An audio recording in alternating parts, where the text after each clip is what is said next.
తన చావుతోనైనా అధికారులకు కనువిప్పు కలిగి తన భూ సమస్య పరిష్కారం అవుతుందేమోనని భావించి సూసైడ్ నోట్ రాసుకుని కలెక్టరేట్ కార్యాలయం గేటు ముందు యువరైతు ఆత్మహత్యాయత్నాన్ని పాల్పడిన ఘటన వికారాబాద్ జిల్లా వ్యాప్తంగా కలకలం రేపింది. ఆత్మహత్యాయత్నాన్ని పాల్పడిన బాధితుడు శ్రీనివాస్ తెలిపిన వివరాల మేరకు సీఎం సొంత నియోజకవర్గం కొడంగల్ మండలంలోని చిట్లపల్లి గ్రామానికి చెందిన తన తల్లి వడ్డే చంద్రమ్మ పేరున 9 ఎకరాల 26 గుంటల పట్టా భూమి ఉంది. మండల మరియు రెవెన్యూ డివిజన్ సర్వేలు చేయించగా పట్టా భూమిలో నుంచి 3 ఎకరాల 26 గుంటల భూమి పక్కనున్న అటవీ భూమి పరిధిలో తేలింది. అటవీ పరిధిలో ఉన్న భూమిని శాఖాపరంగా తమకు స్వాధీనపరచాలని కొడంగల్ అటవీ రేంజ్ అధికారి సబితకు, జిల్లా అటవీ శాఖ అధికారి జ్ఞానేశ్వర్కు, అలాగే జిల్లా కలెక్టర్ ప్రతీక్ జైన్కు పలుమార్లు వ్రాతపూర్వక ఫిర్యాదుతో పాటు ఆయా కార్యాలయాల ముందు ధర్నాలు కూడా చేపట్టిన సంవత్సరన్నర కాలంగా సమస్య పరిష్కారం కావడం లేదని యువరైతు ఆవేదన వ్యక్తం చేశాడు. సాక్షాత్తు సీఎం రేవంత్ రెడ్డి ప్రాతినిధ్యం వహిస్తున్న నియోజకవర్గంలోని అధికారులు ఇంత నిర్లక్ష్యంగా వ్యవహరిస్తూ ఉండడాన్ని జీర్ణించుకోలేక తన చావుతోనైనా అధికారులకు కనువిప్పు కలిగి తన భూ సమస్యకు పరిష్కారం లభిస్తుందని భావించి జిల్లా కలెక్టర్ కార్యాలయం గేటు ముందు ఆత్మహత్యాయత్నానికి పాల్పడగా కొండ పోలీసులు అడ్డుకుని కాపాడారు.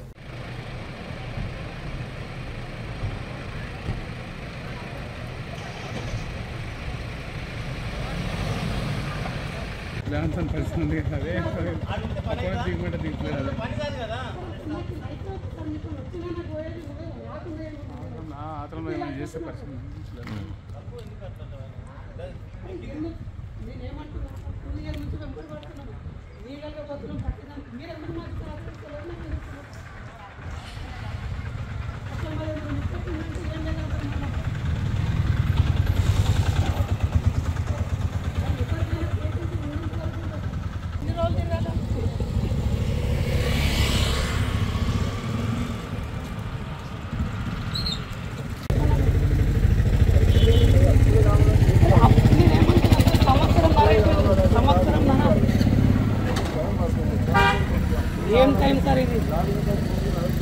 సార్ నేనేమంటున్నా, ఒక పేద కుటుంబం నుండి చూడండి, అక్కడ పొలం చూసుకోవాలా, పశువులు చూసుకోవాలా, ఇక్కడ పండ్లు చూసుకోవాలంటే కాదు సార్ కింద.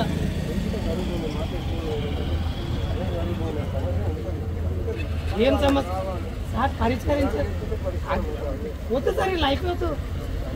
నేను ఈ రైతు కుటుంబం పుట్టినందుకే నాకు ఇన్ని కష్టాలు యాత్రలు సార్. అదే నేను ఏదో రాజకీయ సంవత్సరం నుంచి వాళ్ళకి రికార్డు దొరుకుతలేవా?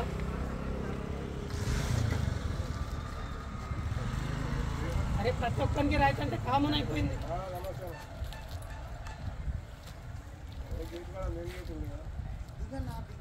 నేను దిగాను, నేను ఇక్కడ పోయినా ఎందుకు పోయినా వస్తుంది సార్. వద్దు నాకు వద్దు సార్. రైతు ఈ రైతు కుటుంబంలో పుట్టి ఇవన్నీ వద్దు సార్. ఈ అమ్మ చచ్చేది బేబీ కాదు.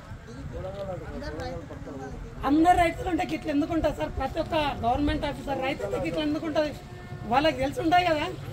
అరే నేను కూడా ఒక పేద కుటుంబం నుంచి వచ్చిన ఈ బాధలోనే సాల్వ్ చేయాలని వాళ్ళకు ఉన్నదా? రైతులు రాలు వారు.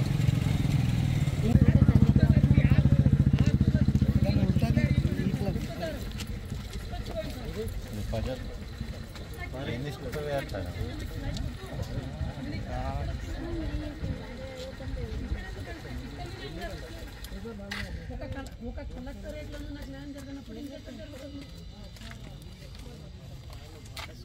సార్ చూడాలి, ఏం సార్ చూడాలి?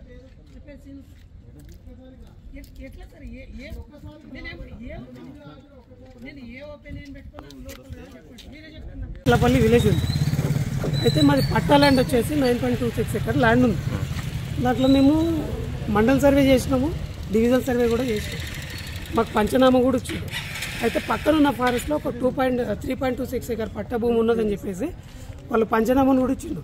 అయితే మేము అక్కడ ఒక చెట్టు కొట్టలేదు, వేసిన బాదురాలు ఉంటాయి కదా సార్, అద్దులు, అవి కూడా బాదుకోలేదు, ఇల్లీగల్ అవుతుందని చెప్పేసి. సో మేము దాదాపు 1.5 ఇయర్ అవుతుంది. కోడంగల్ ఎఫ్ఆర్ఓ చుట్టూ తిరిగినాము, వికారాబాద్ డిఎఫ్ఓ గారికి కూడా మేము తిరిగినాం, ఇక్కడ కలెక్టర్ ఆఫీస్ చుట్టూ కూడా తిరిగినాం. ఎవరిని ఎన్నిసార్లు కలిసినా మమ్మల్ని ఏం చేయమంటాం అంటారు. దానికి ఏం సార్ పరిష్కారం? కలెక్టర్ దగ్గరికి వస్తా అంటాడు, ఏదో లెటర్ మీద సైన్ పెడతాడు, డిఎఫ్ఓ అంటాడు, అంత రాసిస్తాడు. దానికి ఏం విలువ ఉంది? ఆయన ముందర పోయి నేను చూస్తా చేపిస్తా అంటున్నాడు. ఎందుకు సార్? అంటే భూమి పట్టా కాలేదా? భూమి పట్టా ల్యాండ్ ఉంది సార్, పట్టా ల్యాండ్ ఉంది. పక్కన ఉన్న ఫారెస్ట్ లో ఒక 3.26 ఎకర్ ల్యాండ్ వచ్చింది. బాంధులని ఇప్పుడు మ్యాప్ కూడా ఉన్నది, మీకు ఒకసారి చూపిస్తాను, మీకు అర్థమైంది. ఇట్లా ఉన్నా సార్. మీది ఎన్ని ఎకరాలు ఉంది దాంట్లో? 9.26 మొత్తం మా అమ్మగారి పేరు మీద 1/2 ఎకర్ ఉన్నా సార్. చిన్నకారు రైతులం. దీంట్లో 8 మంది పట్టదారులం మేము. ఇంకా ఎన్ని రోజులు సార్ తిరగాలి? ఎన్ని రోజులు సార్ పేషెన్సీ? ఏదో ఇల్లీగల్ చేస్తున్నామంటే మమ్మల్ని అరెస్ట్ చేయండి, కొట్టండి, జైల్లో పంపేయండి, పర్లేదు. నువ్వు ఎందుకు ఆత్మహత్యానికి పాల్పడడం వల్ల ఇప్పుడు తీసుకొస్తాను సార్, తిరిగి నా మీద నాకే తాడెందుకు తీసుకొచ్చినావు? చాలు సార్, ఏం చేస్తాం మరి? ఎన్నిసార్లు తిరిగినా కూడా నాకు పరిష్కారం లేదు. మరి నన్ను ఏం చేయమంటారు జావక? నేను ఇంకెన్ని రోజులు చుట్టూ తిరగాలి చెప్పండి? సస్తే పరిష్కారం అవుతుందా? అవుతుంది సార్, మరి ఏమవుతా చెప్పండి? పరిష్కారం కాకపోతే ఇంకేమవుతుంది? అరే ఒక పేద రైతు